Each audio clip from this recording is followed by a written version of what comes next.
Liver cirrhosis मतलब जो normal liver tissue होता है, normal liver tissue can be replaced by scar tissue और फाइब्रोटिक टिश्यू।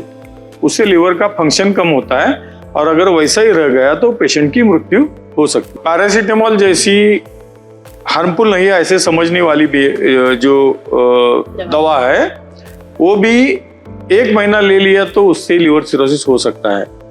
वो अपने से तो रिवर्स होता है मॉडर्न होम्योपैथी के ट्रीटमेंट से, लेकिन उससे लिवर सिरोसिस हो सकता है। कॉमन लक्षण होते हैं जैसे कि जब लिवर खराब होता है तो पीलिया होता है बहुत से लोगों में, yellowish discoloration of all over the body.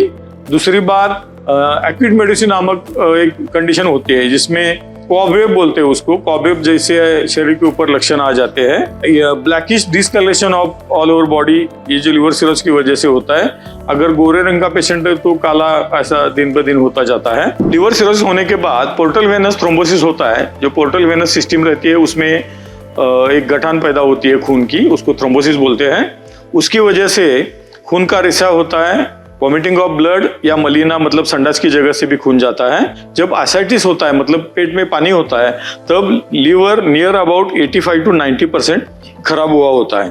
तो ये कॉमन लक्षण है कि शरीर में खून की कमी होना, क्योंकि रिसाव होता है खून का या वॉमिटिंग होता है। दूसरी बात, बार बार टेम्परेचर आ जाना, फीवर रिपीटेडली आ जाना, वेट लॉस होना, पेट की साइज बड़ी हो जाना एसाइटिस की वजह से, मसल मास कम होने की वजह से, क्योंकि प्रोटीन सिंथेसिस जो लिवर का महत्वपूर्ण फंक्शन है वो बंद हो जाता है, तो वेट लॉस होना, ऐसे लक्षण लिवर सिरोसिस में दिखते हैं।